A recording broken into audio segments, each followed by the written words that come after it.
So hey, hello students, welcome back to your channel. How are you all? I hope you are doing great and you are happy in your life. So without wasting time, let's continue with our tense part.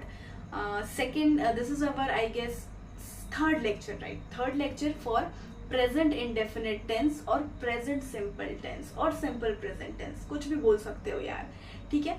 और इससे पहले जो lecture है उसमें हमने क्या पढ़ा था, और हाँ, मैं आप लोगों से हिंदी में इसलिए वार्तालाप कर रही हूँ क्योंकि बहुत लोगों को इंग्लिश में जो कंसेप्ट होता है वो नहीं समझ में आता है, राइट। तो इसलिए मैं आपसे हिंदी में ही बात करूंगी, आपसे कोशिश करूंगी कि मैं हिंदी में ही बोलूँ, हिंदी में ही समझाऊं, ठीक है, ताकि बहुत लोगों को ये सारी चीज़ें मतलब बहुत आसानी से समझ में आ जाएगी। तो इससे पहले जो हमने लेक्चर लिया था उसमें मैंने आप लोगों को क्या बताया था कि भैया मैं, आप और हम क्या है, बहुत ज़्यादा ताकतवर हैं, इतने समर्थ हैं कि भैया जब आई की बात हो रही है, यू की बात हो रही है, वी की बात हो रही है, तब हमको एस या ई एस की ज़रूरत नहीं है। हम बिना एस और ई एस के भी जी सकते हैं, राइट। तो कभी भी आई यू वी के साथ आप एस ई एस नहीं लगाएंगे।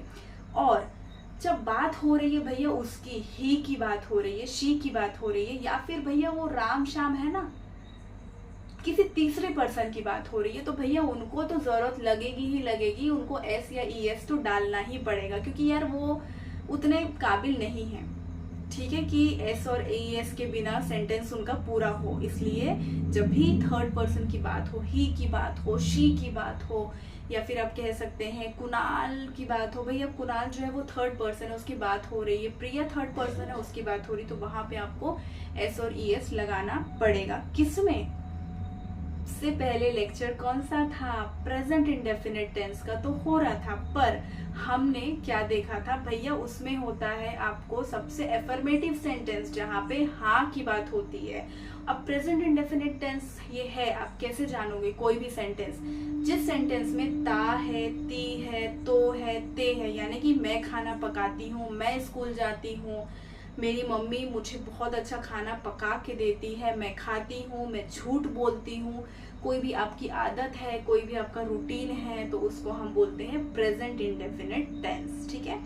आई यू वी, मुझे, आई को, आपको, हमको एस और ई एस की जरूरत नहीं है, पर उनको, ही को, शी को, किसी थर्ड पर्सन को एस और ई एस की जरूरत है। तो भैया अगर इससे, अब इतना ही मैंने बता दिया, अगर आपको और भी ज्यादा जानकारी चाहिए तो मेरी पिछली वीडियो आप जरूर जाके देखो, बहुत अच्छे से समझ में आने वाला है, बहुत अच्छे से।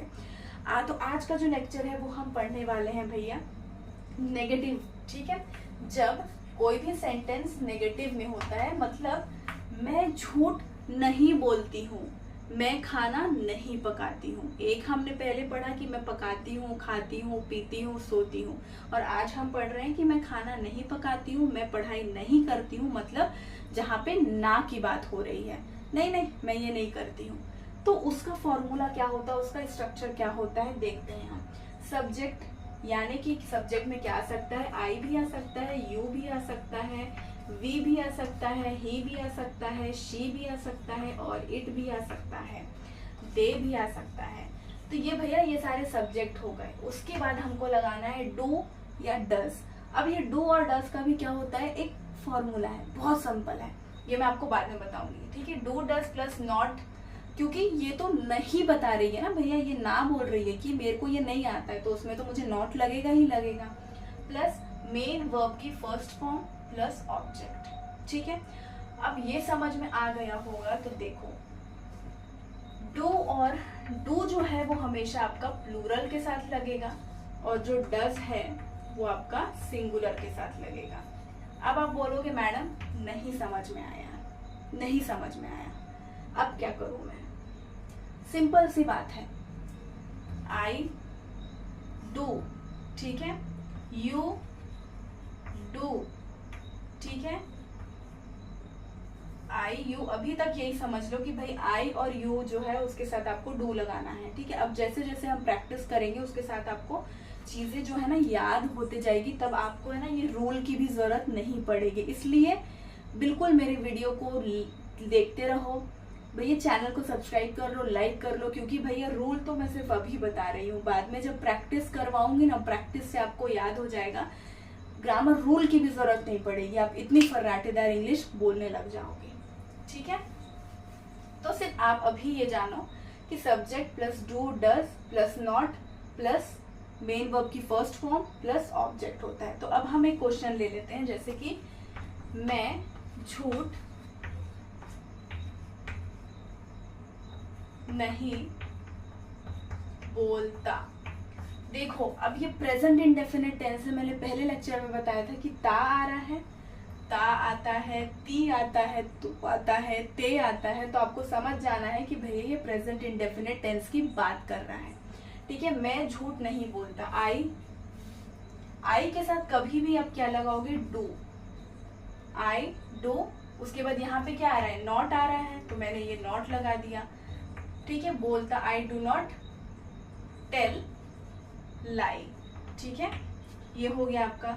और या फिर आई डू नॉट, हाँ टेल, सॉरी ये हो गया टेल लाई। ठीक है, तो ये हो गया। अब हम ये थोड़ा सा आपको कंफ्यूजिंग लग रहा होगा। ठीक है, अब हम सेकेंड को ले लेते हैं कि तुम दवाई नहीं खाते हो। तुम दवाई नहीं खाते हो। देखो पहले फिर से आप समझ जाओ, खाते हो आ रहा है, ते हो, ती हो, तो है, वो है, तो है, क्या ये जो लास्ट का जो एंड है ना, उससे ही आपको समझ में आ जाना चाहिए कि भैया यहाँ पे बात हो रही है प्रेजेंट इंडेफिनिट टेंस की। ठीक है, अब तुम यानी कि यू, अब यू आ गया मेरा सब्जेक्ट। अब देखो डू लगाना है या डज लगाना है, पर आपको सिर्फ याद ये करना है कि यू के साथ आपको क्या लगाना है, डू। ठीक है, डू लग गया। अब उसके बाद क्या लगाते हैं हम, नॉट। ठीक है, अब मेन वर्ब क्या है, तुम नहीं खाते, खाते को हम इंग्लिश में क्या बोलते हैं, या फिर यू डू नॉट टेक। ठीक है, मेडिसिन, तुम दवाई नहीं लेते यानी कि you do not take medicine. ठीक है, तो आई के साथ यू के साथ अभी तक तो मैंने सीख लिया कि भैया डू लगता है। ठीक है, अब देख लेते हैं, वह कोशिश नहीं करती है। ठीक है, वह कोशिश नहीं करती है, ती है, ता है, तो है, ते है, प्रेजेंट इंडेफिनिट टेंस आंख बंद करके यार लगा देना। ठीक है, अब वह कोशिश नहीं करती है, करती है यानी कि यहाँ पे किसकी बात हो रही है, लड़की की बात हो रही है। अब मुझे नहीं पता कौन सी लड़की की, पर किसी लड़की की तो बात हो रही है, तो मैंने यहाँ पे सब्जेक्ट क्या ले लिया, शी।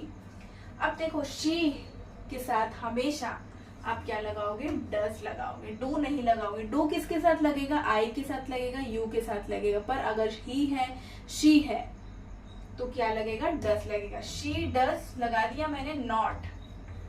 ठीक है, शी डज नॉट, कोशिश को हम क्या बोलते हैं, ट्राई, वो ट्राई नहीं करती है। ठीक है,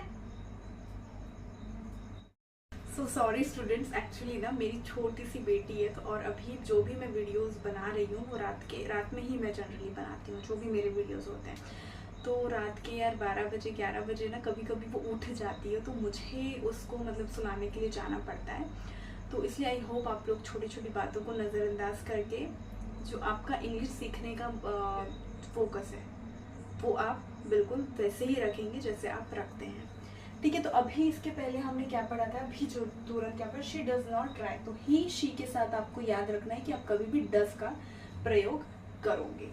ठीक है, तो अब हम अभी भी कुछ एक एक्सरसाइज देख लेते हैं, मतलब ओके फॉर एग्जाम्पल हम देख लेते हैं कि जैसे कि यहाँ पे शी, ठीक है, डैश राइट पोएट्री। अब देखो मैंने आपको क्या बताया है कि शी के साथ क्या लगता है, डज लगता है हमेशा।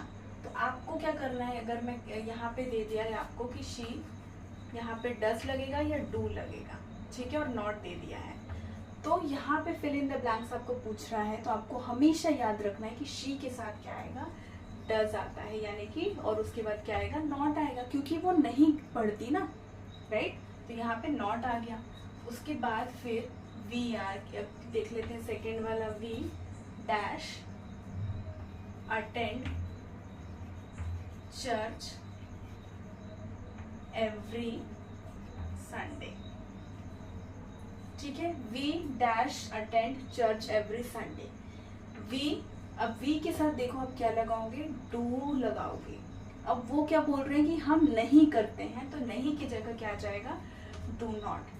तो एक चीज मैंने सीख ली कि भाई आई के साथ डू लगता है, यू के साथ डू लगता है, वी के साथ क्या लगता है, डू लगता है। ठीक है, उसके बाद यहाँ पे शी के साथ कभी भी ही शी हो उसके साथ डज लगता है।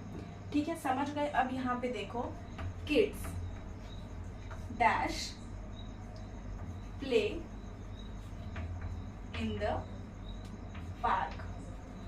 अब यहाँ पे क्वेश्चन क्या आता है, देखो किड्स है, यहाँ पे क्वेश्चन क्या आता है कि आप यहाँ पे अब डज लगाओगे कि डू लगाओगे।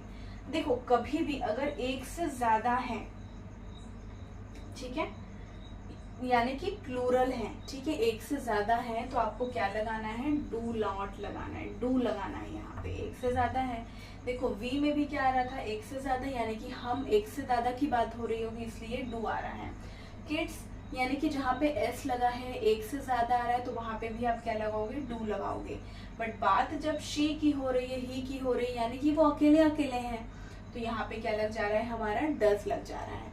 ठीक है, समझ में आया। अब यहाँ पे एक और ले लेते हैं, आई डैश प्रैक्टिस योगा। ठीक है, आई के साथ मैंने आपको क्या बताया है, कभी भी क्या लगेगा, आई, डू लगेगा। अब यहाँ ये क्या बोल रहा है, भैया मैं प्रैक्टिस नहीं करता हूँ योगा, तो यहाँ पे क्या आ जाएगा, नॉट। मतलब आई के साथ आपको क्या लगाना है, डू लगाना है। यू के साथ आप डू लगाओगे, वी के साथ क्या लगाओगे, आप डू लगाओगे। ही और शी के साथ क्या लगाओगे, डज लगाओगे। ठीक है, उसके बाद यहाँ पे एक लास्ट है, दे डैश ईट लंच। वो दोपहर का खाना नहीं खाते हैं। अब दे है, यानी कि क्या हो रहा है, एक से ज्यादा की बात हो रही है, बहुत सारे लोगों की बात हो रही होगी। तो मैंने आपको क्या बोला, जब बहुत सारे लोगों की बात हो रही है, यानी कि एक से ज्यादा लोग हैं, तो हम क्या लगाएंगे, डू लगाएंगे। और वो नहीं खाते हैं, इसलिए हम नॉट लगाएंगे। ठीक है, they do not eat lunch. तो आई होप आप लोगों को ये समझ में आ गया होगा। और अगर ये भी आपको कंफ्यूजन हो रहा है ना, इसी वीडियो को 4 बार देखो, कॉपी लो, उठाओ, जो जो की पॉइंट्स हैं वो लिखो, बहुत आसानी से समझ में आ जाएगा। जब प्रेजेंट इंडेफिनिट टेंस का जब हम हाँ में बात कर रहे थे, तो भैया उसमें एस ई एस कहाँ कहाँ लग रहा था, कहाँ कहाँ नहीं लग रहा था, कि पहले हम बात कर लेते, क्योंकि वो बहुत आसान है। आई में ई एस नहीं, क्योंकि मैं खुद इतना सामर्थ्य हूँ कि भैया एस की मुझे जरूरत नहीं है। तुम भी, यू भी क्या करेगा कि एस ई एस नहीं लगाएगा, क्योंकि तुम भी बहुत क्या हो, ताकतवर हो। ठीक है, वी जब की बात आएगी तब भी क्या होगा, हमारी बात आएगी, हम की बात आएगी, तो एस ई एस नहीं लगाएंगे। ठीक वैसे ही जब हम नेगेटिव की बात कर रहे हैं प्रेजेंट इंडेफिनिट टेंस में, तो ही शी के साथ आपको डज लगाना है, यू, आई, वी, दे के साथ आपको डू लगाना है। ये आप एक छोटे से ना कॉपी में कहीं साइड में मतलब लिख लो, तो आप जब रोज देखोगे, रोज प्रैक्टिस करोगे मेरी वीडियो को देख देख करके, तो आपको इंग्लिश के जो ग्रामर रूल्स हैं, बाद में क्या होगा कि आपको ये समझने की, मतलब ग्रामर रूल्स का भी आप बोलोगे कि मैडम मैं भूल गया, मुझे अब सब यूसेज याद है, कि दे के साथ डू लगेगा, ठीक है, शी के साथ डज लगेगा, ये सारी चीजें आपको याद हो गई है। तो क्या हो गया, आज का जो है हमारा नेगेटिव जो सेंटेंस होते हैं वो भी हमने कंप्लीट कर लिया। अब हम कल करेंगे इंट्रोगेटिव। इंट्रोगेटिव मतलब होता है कि जब कोई आपको क्वेश्चन पूछता है, तो उसको किस तरीके से हम सेंटेंस को फ्रेम करते हैं। तो अगर आप लोगों को ऐसे ही इंग्लिश सीखना है, तो प्लीज़ फेसबुक सॉरी जो मेरा यूट्यूब वीडियो है, यूट्यूब चैनल है, उसको प्लीज़ क्या करो, सब्सक्राइब करो, लाइक करो। और मैं अभी थोड़ा सा टेंशन में हूँ, क्योंकि मुझे ऐसा लग रहा है कि मेरी बेटी कहीं उठ ना जाए फिर से, क्योंकि उसकी जैसे ही आवाज़ आती है ना, मुझे वीडियो को रोकना पड़ता है। तो आज के लिए इतना ही, तब तक के लिए श्री शिवाय, नमस्ते।